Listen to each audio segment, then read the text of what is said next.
Hello friends, तो आज के इस वीडियो में हम लोग डिस्कस करने वाले हैं बैक्टीरियल टू कंपोनेंट सिस्टम की कि बैक्टीरिया में किस तरीके से सिग्नलिंग होती है। इससे पहले हम लोगों ने सेल सिग्नलिंग स्टार्ट करी थी, उसमें हम लोगों ने कुछ चीज़ों के बारे में डिस्कशन किया था, जैसे कि जी अल्फ़ा क्यू कपल पाथवे क्या होता है और भी बहुत सारी चीज़ों के बारे में डिस्कस किया था। तो आज हम लोग बात करने वाले हैं कि बैक्टीरिया में किस तरीके से सिग्नलिंग होती है, टू कंपोनेंट सिस्टम किस तरीके से अपना मेजर रोल प्ले करता है बैक्टीरियल सिग्नलिंग में और इसके क्या क्या कंपोनेंट्स होते हैं।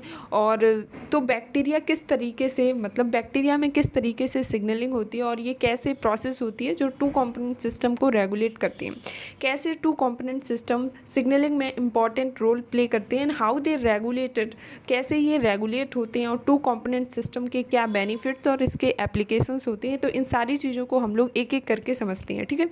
तो सबसे पहले बात करते हैं कि टू कंपोनेंट सिस्टम, जैसे कि इसका नाम है two component system in bacteria, मतलब कि इसमें दो कंपोनेंट का सिस्टम होता है। पहला जो कंपोनेंट होता है वो होता है सेंसर प्रोटीन और दूसरा जो कंपोनेंट होता है वो होता है रिस्पॉन्स रेगुलेटर प्रोटीन, ठीक है। तो पहला जो कंपोनेंट होता है दैट इज सेंसर प्रोटीन्स, उसमें दो डोमेन्स होते हैं, that is input domain and output domain, ठीक है। दो डोमेन्स होते हैं, input domain and output domain. जो आउटपुट डोमेन होता है उसमें हिस्टिडीन रेजिड्यू होता है, ठीक है। जो आउटपुट डोमेन होता है उसमें हिस्टिडीन रेजिड्यू होता है और जो इनपुट डोमेन होता है उसमें सेंसर, मतलब कि उसमें सेंसर काइनेजेस प्रेजेंट होते हैं जो सिग्नल को सेंस करने का काम करते हैं, ठीक है। तो पहले क्या है, पहला जो कंपोनेंट होता है वो कौन सा होता है, सेंसर प्रोटीन, ठीक है। सेंसर प्रोटीन्स या सेंसर काइनेजेस, तो ये फर्स्ट कंपोनेंट होता है जो इन्वायरमेंट से सिग्नल को सेंस करता है, ठीक है। जो हिस्टिडीन काइनेजेस होते हैं, इसमें जो हिस्टिडीन काइनेजेस होते हैं ये ऑटोफॉस्फोराइलेशन कराने का काम करती हैं, ठीक है। ऑटोफॉस्फोराइलेशन जो हिस्टिडीन रेजिड्यू होता है, आउटपुट डोमेन में जो हिस्टिडीन रेजिड्यू प्रेजेंट होता है इसमें ऑटोफॉस्फोराइलेशन कराने का काम करती हैं। देखिए, तो पहला जो कंपोनेंट है वो कौन सा कंपोनेंट है, सेंसर प्रोटीन, जिसके दो डोमेन्स होते हैं, input domain and output domain. जो आउटपुट डोमेन होता है इसमें हिस्टिडीन रेजिड्यू प्रेजेंट होता है और जो इनपुट डोमेन होता है इसमें सेंसर काइनेजेस प्रेजेंट होती है, जैसे कि हिस्टिडीन काइनेजेस, ठीक है। और दूसरा जो कंपोनेंट होता है, दूसरा कंपोनेंट होता है that is response regulator proteins, ठीक है।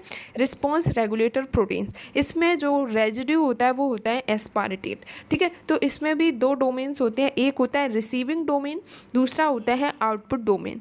तो जो रिसीविंग डोमेन होता है वो क्या करता है, फॉस्फेट को रिसीव करता है, ठीक है। जो रिसीविंग डोमेन होता है ये रिसीव करता है और जो आउटपुट डोमेन होता है वो रिस्पॉन्स को फिगर आउट करता है कि किस तरीके का रिस्पॉन्स है, ठीक है। तो बैक्टीरिया में दो कंपोनेंट्स होते हैं, पहला कंपोनेंट है सेंसर प्रोटीन, दूसरा कंपोनेंट है रिस्पॉन्स रेगुलेटर।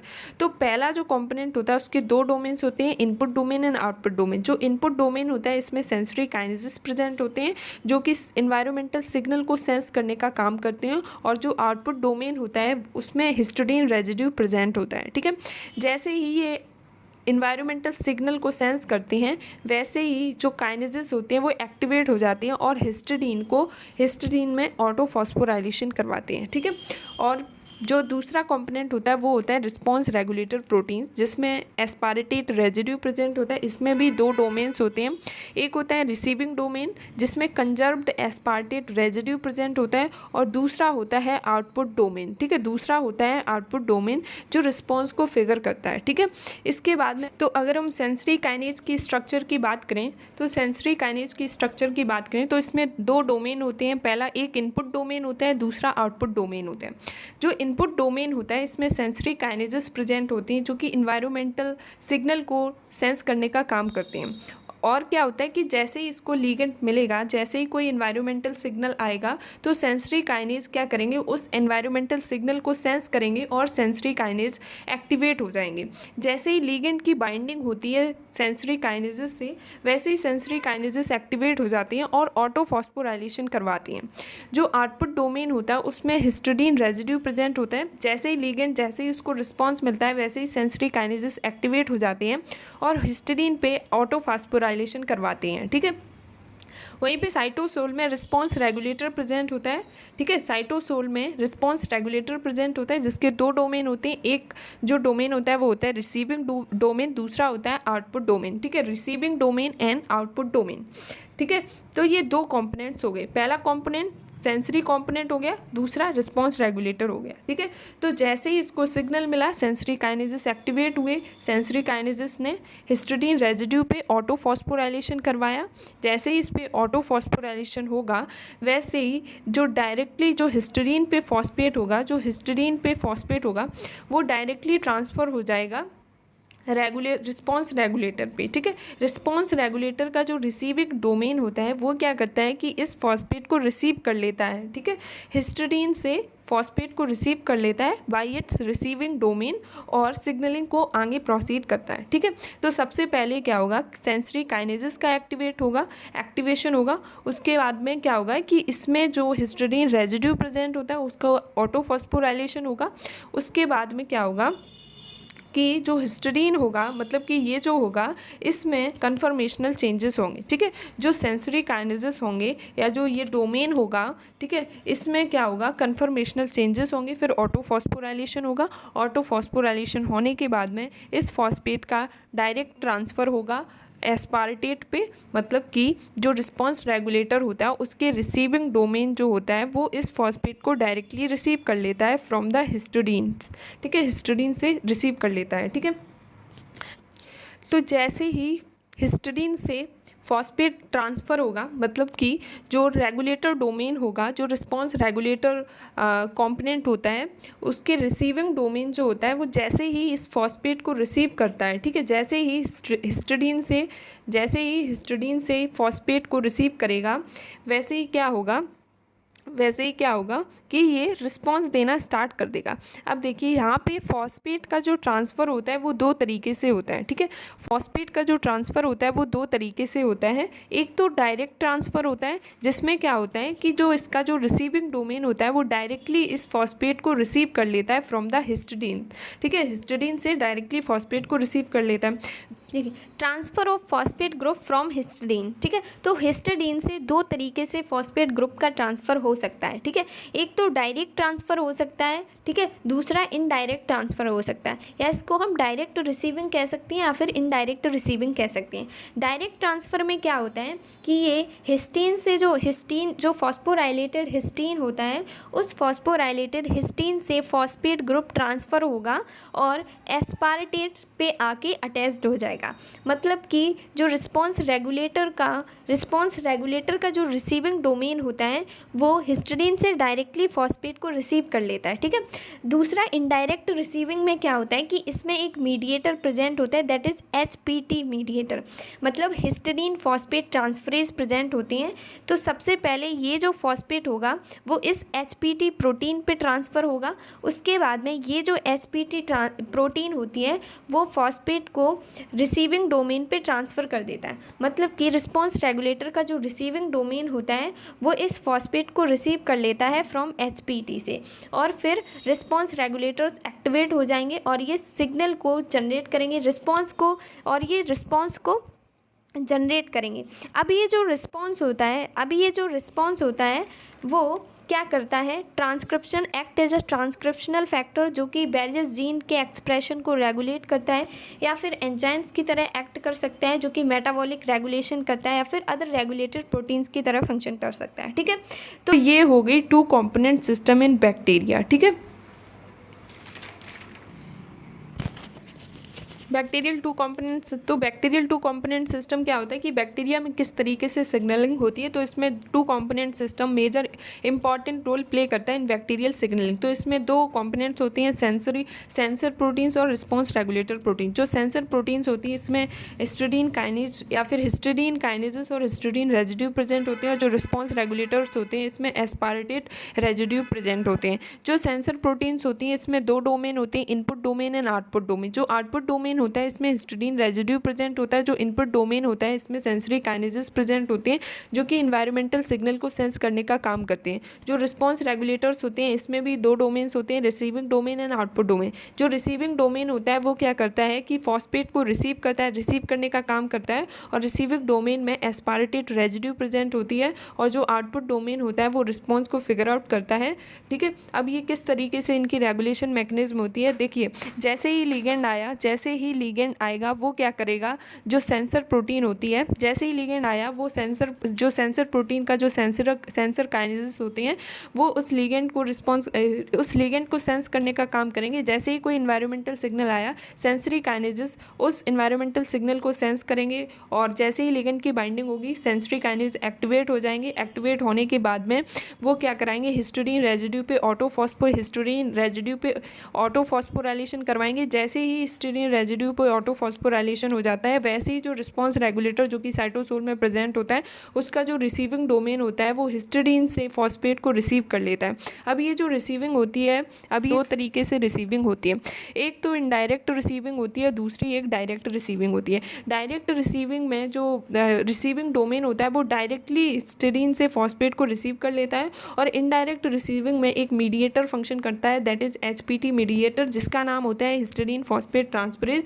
तो सबसे पहले हिस्टडीन से जो फॉस्फेट होगा वो HPT पे ट्रांसफ़र होगा, फिर HPT जो होगा HPT से एस्पार्टेट पे ट्रांसफ़र होगा। ठीक है, तो रिस्पांस रेगुलेटर का जो रिसीविंग डोमेन होता है वो HPT से फॉस्फेट को रिसीव कर लेता है और रिस्पांस को जनरेट करता है और ये जो रिस्पांस होता है वेरियस फंक्शन परफॉर्म करते हैं इन बैक्टीरिया। तो इस तरीके से बैक्टीरिया में सिग्नलिंग चलती है। अब इसके एडवांटेजेस की बात करें कि बैक्टीरिया में क्या क्या एडवांटेजेस होते हैं टू कॉम्पोनेंट सिस्टम के। ठीक है, तो application of two component system, bacteria में क्या एप्लीकेशंस होती हैं टू कॉम्पोनेंट सिस्टम की और क्या क्या एडवांटेजेस होते हैं इसको देखते हैं। तो जो टू कॉम्पोनेंट सिस्टम होता है वो बैक्टीरियल सिग्नलिंग में इंपॉर्टेंट रोल प्ले करता है, जैसे कि अभी हम लोगों ने समझा। ठीक है, तो बैक्टीरियल सिग्नलिंग में ये इंपॉर्टेंट रोल प्ले करता है इन रेगुलेशन ऑफ ऑस्मोलरिटी। तो इसमें दो मेजर कॉम्पोनेंट्स होती हैं, that is ENVZ and ENBR। ये रेगुलेशन ऑफ ऑस्मोलरिटी में इंपॉर्टेंट रोल प्ले करते हैं। दूसरा कीमोटैक्सिस इन बैक्टीरिया, इसमें भी टू कॉम्पोनेंट सिस्टम इन्वॉल्व होता है। पहला जो कंपोनेंट होता है वो होता है अट्रैक्टेंट रिसेप्टर, दूसरा होता है रिपेलेंट रिसेप्टर्स। तो इसको भी हम लोग आगे डिस्कस करेंगे। प्लांट्स में भी टू कंपोनेंट सिस्टम इन्वॉल्व होता है इन साइटोकाइनेसिस एंड इथाइलिन। ठीक है, तो इस तरीके से बैक्टीरिया में सिग्नलिंग प्रोसेस चलती है। ठीक है, इसके बाद में हम लोग डिस्कस करेंगे कीमोटैक्सिस इन बैक्टीरिया।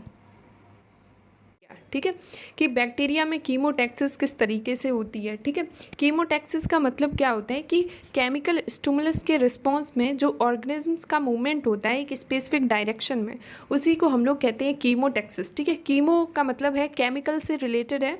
ठीक है, टैक्सिस का मतलब मूवमेंट। तो केमिकल्स मूवमेंट के रिस्पांस में बैक्टीरिया का जो मूवमेंट होता है उसी को हम लोग कहते हैं कीमोटैक्सिस। ठीक है, केमिकल्स स्टिमुलस के रिस्पांस में जो ऑर्गेनिजम्स का मूवमेंट होता है एक स्पेसिफिक डायरेक्शन में उसको कहते हैं कीमोटैक्सिस। ठीक है, अब देखिए बैक्टीरिया में जो कीमोटैक्सिस होती है वो डिपेंड होती है सिग्नलिंग पाथवे पे। ठीक है, बैक्टीरिया में जो कीमोटैक्सिस होती है वो डिपेंड होती है सिग्नलिंग पाथवे में। ठीक है, अब देखो बैक्टीरिया का जो मूवमेंट होता है वो किसकी वजह से होता है, फ्लैजेला की वजह से होता है। तो बैक्टीरिया में जो मूवमेंट होता है वो फ्लैजेला की वजह से होता है, मतलब उसमें फ्लैजेलर मोशन होता है और जो फ्लैजेलर मोशन होता है वो कैसा होता है, रोटेटरी इन नेचर होता है। ठीक है, मतलब बैक्टीरिया में जो मूवमेंट होता है वो फ्लैजेला के थ्रू होता है, फ्लैजेलर मोशन होता है और फ्लैजेलर मोशन जो होता है वो रोटेटरी इन नेचर होता है। अब रोटेशन जो होता है फ्लैजेला में दो तरीके से होता है, एक होता है क्लॉकवाइज रोटेशन, दूसरा होता है काउंटर क्लॉकवाइज रोटेशन। ठीक है, अब ये क्या होता है, क्लॉकवाइज रोटेशन क्या होता है, बैक्टीरिया में जब भी क्लॉकवाइज रोटेशन होगा तो उस कंडीशन में बैक्टीरिया जो होगा वो आगे मूव नहीं करेगा, फॉरवर्ड मोशन उसमें नहीं होगा और जो सेल्स होंगी वो टंबल शेप की हो जाएंगी। ठीक है, अगर बैक्टीरिया में काउंटर क्लॉकवाइज रोटेशन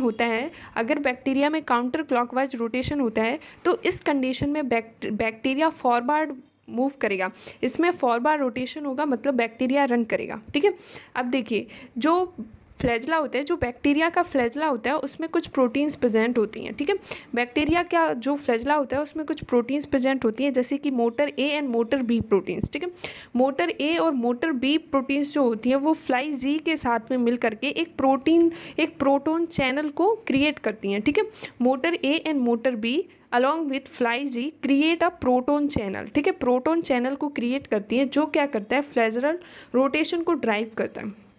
ठीक है, जो फ्लैजेला की रोटेशन को ड्राइव करता है। अब देखिए बैक्टीरिया की जो प्लाज्मा मेम्ब्रेन होती है उसमें एक प्रोटीन प्रेजेंट होती है, दैट इज MCP प्रोटीन। ठीक है, मतलब मिथाइल एक्सेप्टिंग कीमोटैक्सिस प्रोटीन। ठीक है, ये बैक्टीरिया की प्लाज्मा मेम्ब्रेन में प्रेजेंट होती है। ठीक है, अब हम देखते हैं कि इसकी जो मैकेनिज्म होती है किस तरीके से इसकी मैकेनिज्म देखिए, ये बैक्टीरिया की प्लाज्मा मेम्ब्रेन होगी और ये रिसेप्टर हो गया जिस पे लिगेंड आके बाइंड होगा, ठीक है। अब लिगेंड यहाँ पे दो तरीके से हो सकते हैं, एक अट्रैक्टेंट लिगेंड हो सकता है, दूसरा रिपेलेंट लिगेंड हो सकता है, ठीक है।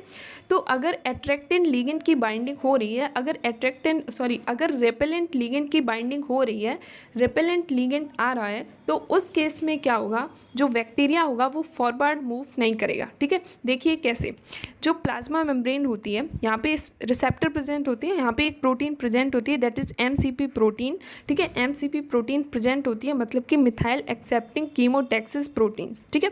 और यहाँ पे काई डब्ल्यू प्रेजेंट होता है, ची डब्ल्यू प्रेजेंट होता है, ठीक है, जिसको अडेप्टर प्रोटीन कहते हैं, ठीक है। जो ची डब्ल्यू होती है ये अडेप्टर प्रोटीन होती है जो कि ची ए की बाइंडिंग को रेगुलेट करती है, ठीक है। तो जैसे ही रिपेलेंट लिगेंड इस रिसेप्टर से आके बाइंड करेगा, वैसे ही जो अडेप्टर प्रोटीन होगी वो ची ए पे ऑटोफॉस्फोराइलेशन की प्रोसेस करवाएगी। देखिए, जैसे ही रिपेलेंट लिगेंड इस रिसेप्टर से आके बाइंड करेगा, वैसे ही जो ची ए होगी वो एक्टिवेट हो जाएगी और इसमें ऑटोफॉस्फोराइलेशन प्रोसेस होने लगेगा, ठीक है। अब ची ए में जो ऑटोफॉस्फोराइलेशन होता है वो एक स्पेसिफिक अमाइनो एसिड पे होती है, ठीक है। तो इसमें जो वो स्पेसिफिक अमाइनो एसिड होती है वो कौन होती है, वो होती है हिस्टिडीन, ठीक है। तो यहाँ पे जब भी ऑटोफॉस्फोराइलेशन होगी तो वो एक स्पेसिफिक अमाइनो एसिड पे होगी, मतलब कि यहाँ पे हिस्टिडीन पे फॉस्फेट ऐड हो जाएगा, ठीक है। हिस्टिडीन पे फॉस्फेट ऐड हो जाएगा। अब क्या होगा, यहाँ पे ची वाई प्रेजेंट होता है, तो जैसे ही हिस्टिडीन का फॉस्फोराइलेशन होता है, वैसे ही जो फॉस्फोराइलेटेड हिस्टिडीन होती है वो अपना फॉस्फेट ची वाई पे रिमूव कर देती है, ठीक है। मतलब अपना फॉस्फेट रिमूव कर देती हो और ची वाई उसको क्या कर लेता है, रिसीव कर लेता है, ठीक है। जो ची वाई होता है वो हिस्टिडीन से फॉस्फेट को ले लेता है, ठीक है। मतलब हिस्टिडीन से फॉस्फेट ट्रांसफ़र हो जाएगा किस पे, ची वाई पे। और जो ची वाई होगा, जो फॉस्फोराइलेटेड ची वाई होगा, वो कैसा हो जाएगा, एक्टिवेट हो जाएगा और फॉस्फोराइलेटेड ची वाई फंक्शन करेगा एज आ रिस्पॉन्स रेगुलेटर, ठीक है। जैसे ये एक्टिवेट होगा वैसे ये रिस्पॉन्स रेगुलेटर की तरह फंक्शन करना लगेगा, ठीक है। बैक्टीरिया में जो फ्लैजला होता है, जो बैक्टीरिया का फ्लैजला होता है, तो उसमें क्या होता है, फिल्म प्रोटीन प्रेजेंट होती है, ठीक है। फिल्म प्रोटीन प्रेजेंट होती है, तो जैसे ही ये रिस्पॉन्स रेगुलेटर की तरह फंक्शन करेगा, वैसे ही जो ची वाई होगा वो फिल्म प्रोटीन से इंटरेक्ट करेगा, ठीक है। फ्लैजला की जो फिल्म प्रोटीन होती है उसके साथ में इंटरेक्ट करेगा और क्लॉकवाइज मूवमेंट जो होगी वो स्टार्ट हो जाएगी, ठीक है। और क्लॉकवाइज मूवमेंट स्टार्ट हो जाएगी, मतलब जितने भी बैक्टीरिया के जितने भी फ्लैजला होंगे वो दूर दूर हो जाएंगे और उसमें क्लॉकवाइज रोटेशन होने लगेगी और जो सेल होगी वो डम्बल शेप्ड हो जाएगी और फॉरवर्ड मूवमेंट इसमें नहीं होगा, ठीक है। तो रिपेलेंट लिगेंड आएगा, रिसेप्टर से बाइंड करेगा और जो ची ए प्रोटीन होगी उसमें ऑटोफॉस्फोराइलेशन होगा हिस्टिडीन पे, और जो फॉस्फोराइलेटेड हिस्टिडीन होती है वो अपने फॉस्फेट को ट्रांसफ़र कर देती है ची वाई पे, और जो ची वाई, जो फॉस्फोराइलेटेड ची वाई होता है वो रिस्पॉन्स रेगुलेटर की तरह फंक्शन करता है, और ये जो रिस्पॉन्स रेगुलेटर होता है वो फ्लैजला की फिल्म प्रोटीन के साथ में इंटरेक्ट करता है और क्लॉकवाइज मूवमेंट को स्टार्ट करता है, ठीक है। अब देखिए यहाँ पे ची जेड फॉस्फेटेजेस प्रेजेंट होते हैं, ठीक है। तो बैक्टीरियल सेल के अंदर ची जेड फॉस्फेटेजेस प्रेजेंट होते हैं। ये ची जेड फॉस्फेटेजेस का मतलब क्या होता है, इसको हमने कल डिस्कस किया था, ठीक है। जहाँ पे भी फॉस्फेटेजेस आ जाए मतलब वहाँ पे फॉस्फेट का क्या हो रहा है, रिमूवल हो रहा है, ठीक है। मतलब ये डीफॉस्फोराइलेशन करवाता है, मतलब फॉस्फेट को रिमूव करवाता है। तो यहाँ पे जो ची वाई फॉस्फोराइलेटेड होती है उसको ये डीफॉस्फोराइलेट करता है, मतलब कि उससे फॉस्फेट को रिमूव कर देता है। जैसे ही ची वाई से फॉस्फेट रिमूव होगा वैसे ही ये इनएक्टिव स्टेट में आ जाएगी। जब ये इनएक्टिव स्टेट में आ जाएगी तो ये फ्लैजला की प्रोटीन के साथ में एसोसिएट नहीं करेगी, और जब ये उनके साथ में एसोसिएशन नहीं करेगी तो फिर उसमें कोई क्लॉकवाइज मूवमेंट नहीं होगा, कोई रोटेशन नहीं होगा, तो इसमें काउंटर क्लॉकवाइज मूवमेंट चलता रहेगा। और जो काउंटर क्लॉकवाइज मूवमेंट होता है वो रिस्पॉन्सिबल होता है फॉरवर्ड मूवमेंट के लिए, ठीक है, फॉरवर्ड रोटेशन के लिए रिस्पॉन्सिबल होता है। मतलब कि नॉर्मली केसेस में जो बैक्टीरिया में जो मूवमेंट होगा वो काउंटर क्लॉकवाइज मूवमेंट होता है, ठीक है। तो अगर रिपेलेंट लिगेंड आके बाइंड नहीं कर रहा है तो फिर काउंटर क्लॉकवाइज मूवमेंट होता रहेगा, ठीक है। अगर रिपेलेंट लिगेंड बाइंड कर रहा है तो फिर काउंटर क्लॉकवाइज मूवमेंट नहीं होगा, but generally counter clockwise movement होता रहता है, ठीक है। तो ये जो रिपेलेंट लिगेंड की जो बाइंडिंग होती है, ये जो पाथवे होता है वो कुछ टाइम के लिए, कुछ सेकंड्स के लिए चलता है, उसके बाद में ये बंद हो जाता है, ठीक है। तो फिर बाय डिफ़ॉल्ट जो होता है वो काउंटर क्लॉकवाइज मूवमेंट ही चलता है बैक्टीरिया में, ठीक है। अब देखिए, अगर लिगेंड अट्रैक्टेंट होता है, ठीक है, अगर लिगेंड अट्रैक्टेंट होता है, अभी तो हमने बात करी कि अगर लिगेंड रिपेलेंट हो तो क्या होगा, बट अगर लिगेंड अट्रैक्टेंट हो मतलब कि ये क्या कर रहा है, बैक्टीरिया को अट्रैक्ट कर रहा है, ठीक है। तो ये प्लाज्मा मेम्ब्रेन है बैक्टीरिया की, यहाँ पे रिसेप्टर प्रेजेंट है, तो यहाँ पे क्या लिगेंड आया, लिगेंड आएगा, इस रिसेप्टर से बाइंड करेगा। यहाँ पे एक प्रोटीन प्रेजेंट होती है, दैट इज ची-आर प्रोटीन। ये ची-आर प्रोटीन क्या करती है, मिथाइल ग्रुप को ऐड करवा देती है। जब मिथाइल ग्रुप यहाँ पे ऐड हो जाएगा तो फिर यहाँ पे ची-ए का ऑटो फॉस्फोराइलेशन नहीं होगा। जब ची-ए का ऑटो फॉस्फोराइलेशन नहीं होगा तो फिर ची-वाई पे भी फॉस्फोराइलेशन नहीं होगा। जब ची-वाई पे फॉस्फोराइलेशन नहीं होगा तो फिर ये मोटर प्रोटीन के साथ में इंटरेक्ट नहीं करेगी। जब ये मोटर प्रोटीन के साथ में इंटरेक्ट नहीं करेगी तो फिर क्या होगा, क्लॉकवाइज रोटेशन भी नहीं होगा। तो यहाँ पे कंटिन्यूअस काउंटर क्लॉकवाइज मूवमेंट चलता रहता है, ठीक है। तो अगर क्लॉकवाइज रोटेशन नहीं हो रहा है तो फिर कंटिन्यूअसली जो काउंटर क्लॉकवाइज रोटेशन होता रहेगा, ठीक है। और काउंटर क्लॉकवाइज रोटेशन रिस्पॉन्सिबल होता है बैक्टीरिया के फॉरवर्ड मूवमेंट के लिए, ठीक है। अब देखिए यहाँ पे ये जो प्रोटीन्स होती हैं, जैसे कि ये काई-ए प्रोटीन है, ये काई-ए प्रोटीन एक साइटोप्लाज्मिक सेंसर काइनेसिस होती है, ठीक है। ये साइटोप्लाज्मिक सेंसर काइनेसिस होती है, मतलब जैसे ही लिगेंड को सेंस करता है, जो एक्सटर्नल सिग्नल होता है उसको सेंस करता है, जैसे ही लिगेंड को ये सेंस करेगी ये एक्टिवेट हो जाएगी और इसमें ऑटोफॉस्फोराइलेशन होने लगेगा। और जो ची-डब्ल्यू होती है, जो ची-डब्ल्यू प्रोटीन होती है, जो ची-डब्ल्यू प्रोटीन होती है वो कैसी एक होती है, एक अडेप्टर प्रोटीन होती है, ठीक है। अडेप्टर प्रोटीन होती है जो कि ची-ए की बाइंडिंग करवाती है, ठीक है। और जो ची-बाई होती है, ची-बाई जो होती है वो response regulator controlling the flagellar motor, ठीक है। ये फ्लैजेलर मोटर को कंट्रोल करती है, ठीक है। और जो ची-जेड होती है वो क्या करती है, सिग्नल को टर्मिनेट करती है, मतलब कि ये फॉस्फेट को रिमूव कर देती है और इस सिग्नल को क्या करती है, टर्मिनेट करती है, ठीक है। देखिए जो ची-जेड होता है वो एक एस्पारेटेड स्पेसिफिक प्रोटीन फॉस्फेटेजेस होती है सिग्नल टर्मिनेशन के लिए, ठीक है। तो यहाँ पे ये क्या करती है, फॉस्फेट को रिमूव करने का काम करती है। और जो ची-आर होती है ये क्या कर रही है, मिथाइल ऐड करवा रही है, ठीक है। तो ची-डब्ल्यू अडेप्टर प्रोटीन होती है और ची-ए जो क्या होती है, जो ची-ए होती है वो एक साइटोप्लाज्मिक सेंसर काइनेज होती है। और ची-वाई क्या करता है, मोटर जो फ्लैजेला मूवमेंट को कंट्रोल करता है। और जो ची-जेड होता है वो फॉस्फेटेजेस होती है और जो ची-आर होता है वो मिथाइल को ऐड करवाता है, ठीक है। तो ये पूरी प्रोसेस हो गई, ठीक है। बैक्टीरिया में कीमोटैक्सिस किस तरीके से होती है, तो ये पूरा हो गया। तो अब हम लोग डिस्कस करेंगे कि कोरम सेंसिंग क्या होता है, ठीक है। बैक्टीरिया में कोरम सेंसिंग क्या होता है। तो बैक्टीरिया जो कोरम सेंसिंग होता है वो बैक्टीरियल पॉपुलेशन में होता है, ठीक है। कोरम सेंसिंग का मतलब होता है कि बैक्टीरियल सेल्स के बीच में कम्युनिकेशन होना, ठीक है। किस तरीके से कम्युनिकेशन होता है ये हम लोग कोरम सेंसिंग में समझेंगे, ठीक है। तो बैक्टीरिया जो कोरम सेंसिंग होती है वो बैक्टीरियल पॉपुलेशन में होती है, जो कि क्या करती है, जो सेल टू सेल कम्युनिकेशन के लिए कोरम सेंसिंग को यूज करती हैं, ठीक है। अब जो कोरम सेंसिंग होता है वो इंपॉर्टेंट रोल प्ले करता है in plasmid transfer process in conjugation, ठीक है। कॉन्जुगेशन में जो प्लाज्मिड ट्रांसफर प्रोसेस होती है उसमें ये इंपॉर्टेंट रोल प्ले करता है। दूसरा ये बायोल्यूमिनेसेंस में भी इंपॉर्टेंट रोल प्ले करता है। बायोल्यूमिनेसेंस में क्या होता है, जो मतलब लाइट इमिट होती है, जो भी ऑब्जेक्ट होता है उससे लाइट इमिट होती है, ठीक है।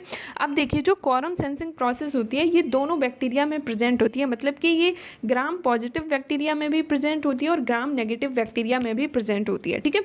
अब क्या होता है कि जब भी कोरम सेंसिंग होती है, जिस बैक्टीरिया में कोरम सेंसिंग होती है तो वहाँ पे कुछ मॉलिक्यूल्स प्रोड्यूस होते हैं, ठीक है। कुछ मॉलिक्यूल्स प्रोड्यूस होते हैं, उन मॉलिक्यूल्स को हम लोग ऑटो इंड्यूसर्स कहते हैं, ठीक है। तो जब भी बैक्टीरिया में कोरम सेंसिंग होती है तो वो कुछ मॉलिक्यूल्स की वजह से होती है। अब वो मॉलिक्यूल्स कौन से होते हैं, वो मॉलिक्यूल्स होते हैं ऑटो इंड्यूसर्स, ठीक है। Bacteria that use quorum sensing constantly produce and secrete certain signalling molecules, that is auto inducers, ठीक है। यही ऑटो इंड्यूसर्स जो होती हैं वो कोरम सेंसिंग के लिए रिस्पॉन्सिबल होती हैं, इन्हीं की वजह से होती है। देखिए अब जो ये ऑटो इंड्यूसर्स होते हैं ये क्या करते हैं, ऑटो इंड्यूसर्स जो होते हैं वो एंजाइम्स को सीक्रेट करते हैं, ठीक है। एक एंजाइम को सीक्रेट करते हैं और वो एंजाइम रिस्पॉन्सिबल होता है इन्हीं ऑटो इंड्यूसर्स की सिंथेसिस के लिए, ठीक है। इन्हीं ऑटो इंड्यूसर्स की सिंथेसिस के लिए रिस्पॉन्सिबल होते हैं, ठीक है। अब देखिए जो ऑटो इंड्यूसर्स होते हैं ये दोनों बैक्टीरिया में प्रेजेंट होते हैं, ग्राम पॉजिटिव बैक्टीरिया में भी प्रेजेंट होते हैं और ग्राम नेगेटिव बैक्टीरिया में भी प्रेजेंट होते हैं, ठीक है। बट ये डिफरेंट तरीके से प्रेजेंट होते हैं, ठीक है। जो ग्राम पॉजिटिव बैक्टीरिया होते हैं, जो ग्राम पॉजिटिव बैक्टीरिया होते हैं उसमें ऑलिगोन्यूक्लियोटाइड प्रेजेंट होता है, मतलब जो ऑलिगोन्यूक्लियोटाइड होता है वो फंक्शन करता है एज अ ऑटो इंड्यूसर, ठीक है। और ग्राम नेगेटिव बैक्टीरिया में जो ऑटो इंड्यूसर होता है वो होता है AHL, मतलब कि N-एसाइल होमोसीराइन लैक्टोन, ठीक है। ये जो AHL होता है ये लाइपोफिलिक होता है। लाइपोफिलिक का मतलब होता है लिपिड लविंग होता है, मतलब कि जो लिपिड मेम्ब्रेन होगी, जो प्लाज्मा मेम्ब्रेन होगी, इसको ये ईजिली क्रॉस कर जाएगा, ठीक है, ईजिली क्रॉस कर जाएगा, ठीक है। बट जो ऑलिगोन्यूक्लियोटाइड्स होते हैं ये मेम्ब्रेन को क्रॉस नहीं कर पाती है, तो इनको मीडिएटर की रिक्वायरमेंट होती है, इनको एक्सपोर्टर की रिक्वायरमेंट होती है, ठीक है। तो एक्सपोर्टर जो होती है वो इस मॉलिक्यूल को बाहर ले जाने में हेल्प करते हैं, ठीक है। अब देखिए बायोल्यूमिनेसेंस प्रोसेस किस तरीके से होती है। देखिए अगर सेल डेंसिटी हाई है, मतलब कि अगर बैक्टीरिया की बहुत ज़्यादा बैक्टीरियल सेल है, बहुत ज़्यादा बैक्टीरियल पॉपुलेशन है, तो बहुत ज़्यादा अगर बैक्टीरियल सेल डेंसिटी है, बैक्टीरियल पॉपुलेशन है, तो वो उतनी अमाउंट में ऑटो इंड्यूसर्स को इंक्रीज़ करेंगे। तो जितनी ज़्यादा सेल डेंसिटी होगी, जितनी ज़्यादा बैक्टीरियल पॉपुलेशन होंगी, उतनी ज़्यादा ऑटो इंड्यूसर्स इंड्यूस होंगे, ठीक है। और जितने ज़्यादा ऑटो इंड्यूसर्स होंगे तो फिर बायोल्यूमिनेसेंस प्रोसेस होती है, ठीक है। तो हाई सेल डेंसिटी होगी तो हाई ऑटो इंड्यूसर्स होंगे और बायोल्यूमिनेसेंस प्रोसेस होगी, ठीक है। तो अब हम समझते हैं ग्राम नेगेटिव बैक्टीरिया के बारे में, ठीक है। ग्राम नेगेटिव बैक्टीरिया का एग्जांपल हो गया विब्रियो फिशरी, ठीक है। तो इसके बारे में हम लोग देखेंगे। जो विब्रियो फिशरी होती है वो स्क्वाइड के साथ में मिल करके बायोल्यूमिनेसेंस प्रोसेस को शो करती है, ठीक है। जो विब्रियो फिशरी होती है वो स्क्वाइड के साथ में मिल करके बायोल्यूमिनेसेंस प्रोसेस को शो करती है। अब देखिए जो बैक्टीरियल सेल होती है, जो बैक्टीरियल सेल होती है उसमें ऑपरेन सिस्टम होता है, बैक्टीरियल ऑपरेन होता है, ये आपने मॉलिक्यूलर बायोलॉजी में पढ़ा होगा, ठीक है। तो जो ऑपरेन सिस्टम होता है इसमें कुछ स्ट्रक्चरल जीन्स होती है। तो क्या होता है कि यहाँ पे ये बैक्टीरियल ऑपरेन होता है, बैक्टीरियल सेल में बैक्टीरियल ऑपरेन होगा, तो यहाँ पे कुछ स्ट्रक्चरल जीन्स होंगे, ठीक है। यहाँ पे lux I, lux C, lux D हो गया, B, A, E और G। तो यहाँ पे C, D, B, A, E, G ये जो जीन्स होते हैं वो कैसे होते हैं, स्ट्रक्चरल जीन्स होते हैं, ठीक है। बाकी जो बचे हुए होते हैं वो कैसे होते हैं, रेगुलेटर जीन्स होते हैं, ठीक है। तो यहाँ पे जो लक्स I होता है, जो लक्स I होता है ये रिस्पॉन्सिबल होता है AHL सिंथेसिस के लिए, ठीक है। ये एक एंजाइम को प्रोड्यूस करता है जिसको कहते हैं AHL सिंथेज, ठीक है। तो ये जो AHL होता है, AHL सिंथेज एंजाइम होता है, वो AHL की सिंथेसिस करवाता है। तो जैसे ही AHL की सिंथेसिस होती है सेल में, तो सेल में AHL की कॉन्सेंट्रेशन इंक्रीज हो जाती है। तो अब जब इसकी कॉन्सेंट्रेशन इंक्रीज हो जाएगी तो high concentration to low concentration इसका डिफ्यूज़न होगा। तो जो AHL होगा वो डिफ्यूज कर जाएगा सेल के बाहर, ठीक है। तो ये सेल के बाहर जाएगा, तो सेल के बाहर जो AHL की कॉन्सेंट्रेशन होती है वो कम होती है, ठीक है। सेल के बाहर AHL की कॉन्सेंट्रेशन कम होती है, ठीक है। अब सेल के बाहर मतलब कि बहुत सारी बैक्टीरियल सेल्स प्रेजेंट होंगी और बहुत सारी बैक्टीरियल सेल्स जो होंगी वो AHL को सीक्रेट करेंगी, AHL को इंड्यूस करेंगी। जैसे कि अभी हम लोगों ने डिस्कस किया कि जितनी ज़्यादा पॉपुलेशन होगी बैक्टीरिया की उतने ज़्यादा AHL सीक्रेट होंगे। तो जैसे ही ये बाहर जाएगा तो बाहर पहले डेंसिटी कम होती है AHL की, बट बहुत सारे अगर बैक्टीरिया होंगे तो वो क्या करेंगे, AHL को सीक्रेट करेंगे। तो फिर क्या होगा, बाहर आउटसाइड भी क्या होगी, बैक्टीरिया आउटसाइड क्या होगी, AHL की कॉन्सेंट्रेशन इंक्रीज हो जाएगी, ठीक है। तो आउटसाइड AHL की कॉन्सेंट्रेशन इंक्रीज हो जाएगी।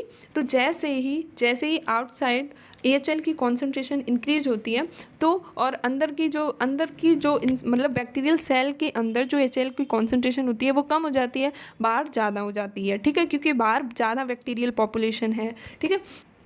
तो जैसे ही AHL की कॉन्सेंट्रेशन सेल के बाहर इंक्रीज होती है वैसे ही AHL फिर से सेल के अंदर डिफ्यूज़ हो जाता है, high concentration to low concentration ये डिफ्यूज़ होगा। तो जैसे ही ये सेल के अंदर एंटर करेगा ये AHL लक्स R के साथ में बाइंड कर जाएगा, ठीक है। ओपरेन में ये जो लक्स R जीन था इसके साथ में ये जाकर बाइंड कर जाएगा, ठीक है। तो लक्स R फिर क्या करेगा, लक्स आर लक्स आई को इंड्यूस करेगा और आरएनए पॉलीमरेज की बाइंडिंग करवाएगा। ठीक है, जैसे ही आरएनए पॉलीमरेज की बाइंडिंग होती है वैसे ही स्ट्रक्चरल जीन्स का ट्रांसक्रिप्शन होने लगता है। जो भी स्ट्रक्चरल जीन्स होते हैं उनका ट्रांसक्रिप्शन स्टार्ट हो जाता है। ठीक है, ट्रांसक्रिप्शन स्टार्ट हो जाएगा, एमआरएनए बनेगा, एमआरएनए से प्रोटीन बनेगी। इसमें जो प्रोटीन बनती है वो होती है ल्यूसीफरेज। ल्यूसीफरेज एक एंजाइम होती है जो कि बायोल्यूमिनेसेंस के लिए रिस्पॉन्सिबल होती है। ठीक है, तो इस तरीके से ग्राम नेगेटिव बैक्टीरिया में बायोल्यूमिनेसेंस प्रोसेस होती है। ठीक है, ग्राम नेगेटिव बैक्टीरिया में इसको हमने विब्रियो फिशरी में समझा। विब्रियो फिशरी स्क्वाइड के साथ में सिम्बोसिस करके बायोल्यूमिनेसेंस फिनोमेना को शो करता है। बैक्टीरियल सेल में जो बैक्टीरियल ऑपरेन होता है उसमें सी, डी, बी, ए, ई, जी ये स्ट्रक्चरल जीन्स होते हैं, बाकी जो होते हैं बाकी रेगुलेटर्स जीन्स होते हैं। ठीक है, तो इसमें जो लक्स आई होता है वो AHL सिंथेज एंजाइम को सिंथेसाइज करता है जो रिस्पॉन्सिबल होता है AHL की सिंथेसिस के लिए। तो जैसे ही सेल में AHL की सिंथेसिस होती है सेल के अंदर AHL की कॉन्सेंट्रेशन इंक्रीज हो जाती है। जैसे ही कॉन्सेंट्रेशन इंक्रीज होती है वैसे ही इसमें high concentration to low concentration diffusion होगा तो ये बाहर जाएगा। तो अगर बैक्टीरियल सेल के बाहर इन्वायरमेंट में और भी बहुत सारे बैक्टीरिया प्रेजेंट होंगे तो जितनी ज़्यादा बैक्टीरियल पॉपुलेशन होगी उतनी ज़्यादा ऑटो इंड्यूसर्स इंड्यूस होंगे।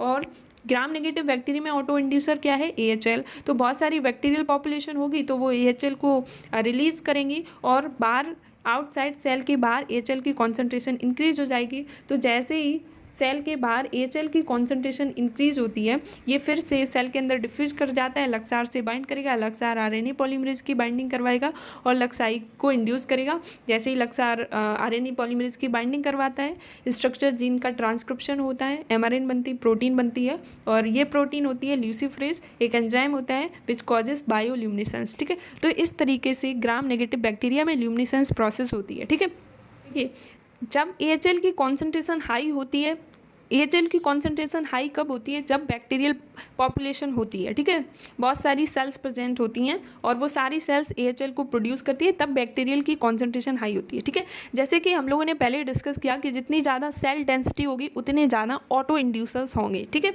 तो अगर सेल डेंसिटी कम है, ठीक है, यहाँ पे क्या जैसे लक्साई ने AHL एंजाइम को प्रोड्यूस किया और AHL सिंथेज क्या करेगा? AHL की सिंथेसिस करेगा, सेल के अंदर AHL की कॉन्सेंट्रेशन इंक्रीज होगी, ये डिफ्यूज करेगा और आउटसाइड सेल के आउटसाइड AHL की कॉन्सेंट्रेशन कम होगी क्योंकि यहाँ पे सेल डेंसिटी कम है, यहाँ पे कोई बैक्टीरियल पॉपुलेशन नहीं है। तो इस कंडीशन में स्ट्रक्चरल जीन्स का ट्रांसक्रिप्शन नहीं होगा और जब ट्रांसक्रिप्शन नहीं होगा तो mRNA नहीं बनेगा, जब mRNA नहीं होगा तो ट्रांसलेशन नहीं होगा, फिर ल्यूसीफरेज एंजाइम भी सीक्रेट नहीं होगा और बायोल्यूमिनेसेंस भी नहीं होगा। ठीक है, तो ये हो गया अगर बैक्टीरियल डेंसिटी कम है, अगर सेल डेंसिटी कम है तो उस कंडीशन में बायोल्यूमिनेसेंस प्रोसेस नहीं होगी। ठीक है, अब हम लोग समझते हैं ग्राम पॉजिटिव बैक्टीरिया में। ठीक है, ग्राम पॉजिटिव बैक्टीरिया में किस तरीके से प्रोसेस होती है। ठीक है, फॉर एग्जांपल बैसिलस। ठीक है, तो इसको हम लोग बैसिलस में समझते हैं। तो ग्राम पॉजिटिव बैक्टीरिया में यहाँ पे 2 कंपोनेंट सिस्टम इन्वॉल्व होता है। ठीक है,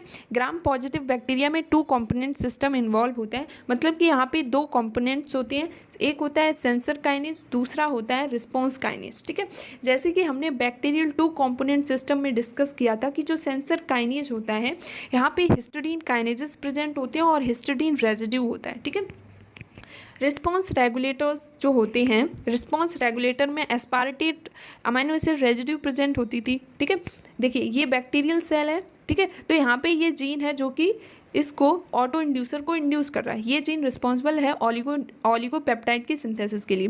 तो ऑलिगोपेप्टाइड बनेगा। अब ये जो ऑलिगोपेप्टाइड होगा ये मेम्ब्रेन को क्रॉस नहीं कर पाएगा। ठीक है, इसको हमने पहले डिस्कस किया था कि जो AHL होते हैं वो लाइपोफिलिक होते हैं और जो ऑलिगोपेप्टाइड्स होते हैं इनको एक्सपोर्टर की रिक्वायरमेंट होती है बाहर जाने के लिए। ठीक है, तो ऑलिगोपेप्टाइड को एक्सपोर्ट की रिक्वायरमेंट होगी बाहर जाने के लिए, तो यहाँ पे मेम्ब्रेन में एक्सपोर्टर प्रेजेंट होते हैं जो इसको बाहर ले जाते हैं। ठीक है, अब क्या होता है इसी बैक्टीरिया की मेम्ब्रेन में सेंसर काइनेजेस प्रेजेंट होते हैं। ठीक है, इसी बैक्टीरिया की मेम्ब्रेन में सेंसर काइनेजेस प्रेजेंट होते हैं फिर क्या होता है कि ये जो ऑलिगोपेप्टाइड्स होते हैं, इस सेंसर काइनेज से आके बाइंड हो जाएंगे। सेंसर काइनेज क्या करती हैं, बाहर एक्सटर्नल सिग्नल को सेंस करते हैं, ठीक है, और जैसे ही सेंस करेंगे वैसे ही जो काइनेजेस एक्टिवेट हो जाएंगे। जैसे ही काइनेजेस एक्टिवेट होंगे वो हिस्टिडीन रेजिड्यू पे ऑटो फॉस्फोराइलेशन करवा देंगे, ठीक है। तो यहाँ पे सेंसर काइनेज से आके बाइंड हुआ और हिस्टिडीन का ऑटो फॉस्फोराइलेशन हो गया। उसके बाद में यहीं पे रिस्पॉन्स रेगुलेटर्स प्रेजेंट होते हैं, ठीक है, इसी सेल में रिस्पॉन्स रेगुलेटर्स प्रेजेंट होते हैं और इसमें जो अमीनो एसिड रेजिड्यू होती है वो एस्पार्टेट होती है, ठीक है। अब जो हिस्टिडीन होगा वो अपने फॉस्फेट को ट्रांसफ़र कर देगा इस रिस्पॉन्स रेगुलेटर के एस्पार्टेट रेजिड्यू पे, ठीक है। अब जैसे ये फॉस्फोराइलेट होगा वैसे ही ये रिस्पॉन्स रेगुलेटर एक्टिवेट हो जाएगा। उसके बाद में, ठीक है, जो लक्स जीन होगा, मतलब जिस जीन से ये ऑलिगोपेप्टाइड सिंथेसाइज होगा उसी जीन से जाके ये बाइंड कर जाएगा, ठीक है। जैसे ही ये बाइंड करेगा उस जीन के प्रमोटर रीजन से, वैसे ही जीन का एक्सप्रेशन होने लगेगा और हमें रिजल्ट मिल जाएगा, ठीक है। तो इस तरीके से ये प्रोसेस होती है ग्राम पॉजिटिव बैक्टीरिया में, ठीक है। यहाँ पे बायोल्यूमिनेसेंस नहीं, यहाँ पे जीन का एक्सप्रेशन होता है, ठीक है।